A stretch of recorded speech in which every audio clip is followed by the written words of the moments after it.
Persidangan MK yang sungguh menyita waktu dan tenaga. Bayangkan kalian, lamanya sidang itu 20 jam. 20 jam. Apa nggak ngantuk-ngantuk orang di dalam, ya kan? Kalau ibaratkan naik bus, itu udah dari Pekanbaru sampai ke Palembang. Tapi itulah ya, ada beberapa hal unik dan lucu-lucu lah kalau bisa dibilang yang terjadi di ruang sidang selama beberapa kali. Kalau nggak salah ini sudah sidang keempat ini, ya kan?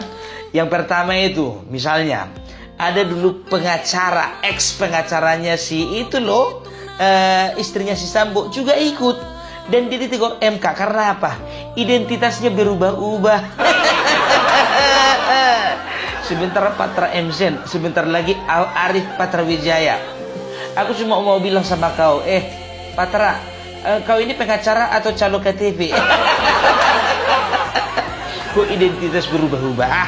Nggak perlu kau dibilang, kok pengacara senior identitasnya berubah-ubah? Itu kan kata hakim.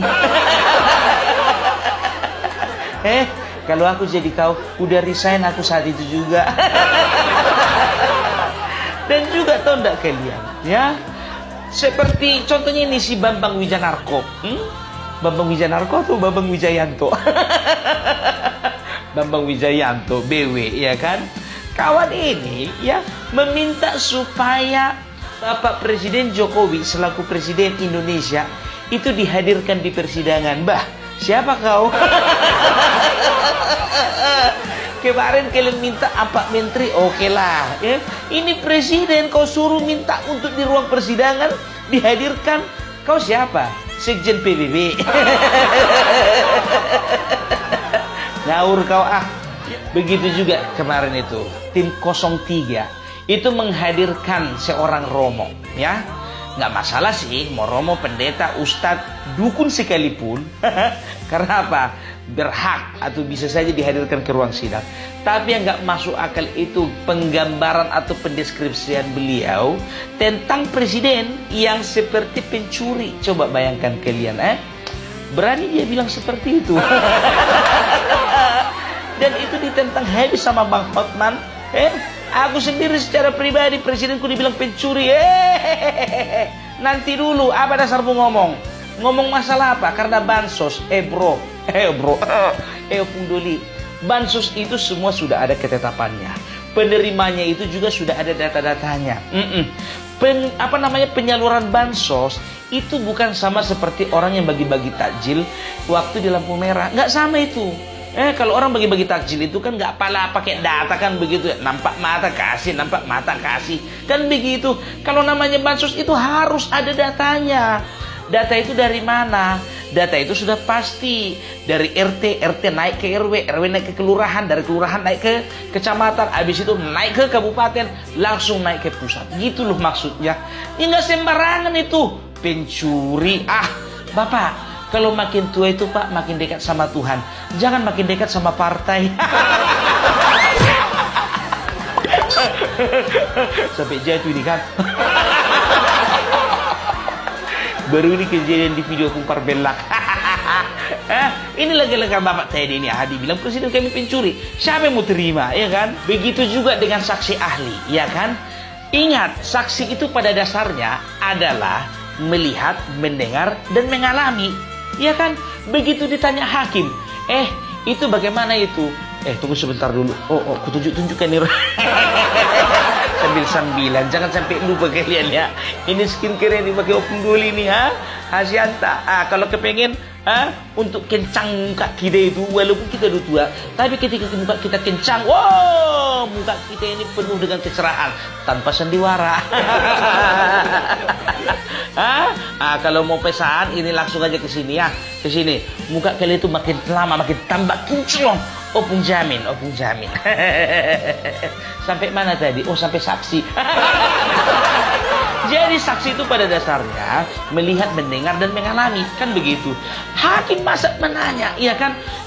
Bagaimana cara kalian mengetahui bahwa ada kecurangan? Ya, kami sudah simpan semua screenshotnya. Kok berdasarkan screenshot? Dan pertanyaan hakim, seputar digital forensik. Apakah sudah dilakukan digital forensik? Lalu ada seseorang dari 03 kalau nggak salah mengatakan, kami secara nggak resmi sudah melakukan penelitian. Secara nggak resmi ya Bu. Yang masalahnya sekarang yang mau saya tanyakan Ibu, secara resmi tidak? Enggak Pak, secara tidak resmi. Kalau secara nggak resmi pun kami bisa bikin pilpres di sini secara nggak resmi. Semua itu harus ada legalitasnya, ada jelas legal standingnya, biar tahu kau. Aduh, kalian itu kalau ngirim pengacara, ngirim saksi itu yang betul-betul lah biar bobot gitu loh, bikin malu aja. Dan juga ini biar tahu kalian, ada momen ketika KPU yang menanyakan ke beberapa saksi. Ya, itu random itu. Ada yang dari Jawa Timur, ada Jawa Tengah, ada yang dari Medan. Itu random itu ditanya. Bapak TPS mana 005? Siapa yang menang? 02. Ibu dari mana Bu? TPS mana Ibu mencoblos? Dari 001 Pak. Yang menang siapa? 02. Semuanya jawab 02. Apa coba? Alasan sirekap. Sirekap itu kan bukan acuan penghitungan akhir. Penghitungan akhir itu kan ada di penghitungan manual berjenjang. Apalagi namanya manual itu berarti satu persatu. Bukan digital, tapi manual. Orang yang menghitung biar tahu kalian. Itu dia, makanya udahlah, gak usahlah bikin yang aneh-aneh ya kan. Dan juga Bawaslu itu dengan mudah menyatakan bahwasanya tidak ada terjadi kecurangan. Dengan mudahnya mematahkan setiap tuduhan-tuduhan yang disampaikan kepada KPU. Bawaslu loh, kalau bisa dikatakan Bawaslu ini badan pengawas pemilu ya. Beliau inilah Bawaslu inilah yang merupakan badan yang mengawasi berjalannya pemilu, ada tidak kecurangan, kan begitu. Sebetulnya yang berhak menentukan ada curangnya tidak itu ya Bawaslu ini. Tapi dari Bawaslu sendiri mengatakan tidak ada kecurangan. Apanya emosi awak dibikin orang-orang ini semuanya. Begitu juga Todung Mulya Lubis ya, yang merupakan adalah mungkin ketua kuasa hukum dari 03 mengatakan bahwasanya apa? Kami sampai di sini tidak percaya bahwa level suara kami ada di seperti sekarang ini. Karena apa? Karena pilpres yang lalu kami menjadi juaranya, suara kami terbanyak. Capresnya siapa Pak? Beda capres Pak, beda kualitas dong. Udahlah, 16 saja lah. Udah jelas tujuan kami bahwasanya kami hanya ingin menyelamatkan demokrasi. Setuju Pak, kalau memang tujuan kalian itu menyelamatkan demokrasi.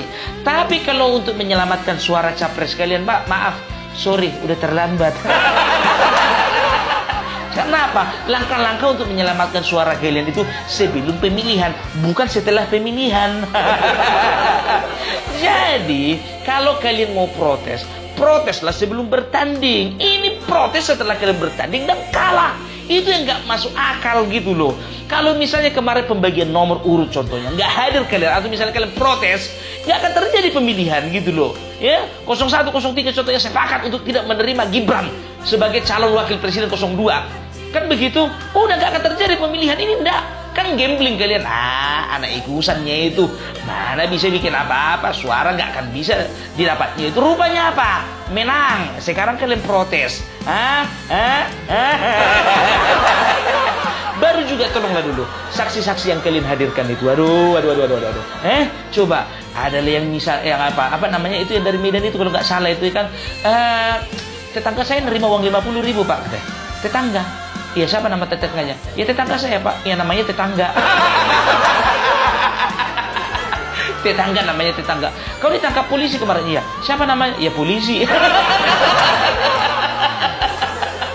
Aduh. Ada juga itu ditanya itu kan, Bapak nerima langsung Pak? Enggak, istri saya. Terus Bapak pilihnya siapa? Saya milih pilihan saya sendiri Pak. Terus Bapak tanya nggak sama istri saya? Enggak. Itu istri kau atau bukan sih?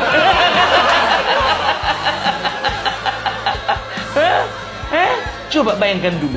Baru ada lagi yang konyol lagi. Saya melihat sendiri Pak, 15 itu surat suara itu dicoblos Pak sama KPPS. Melihat sendiri Bu. Iya Pak.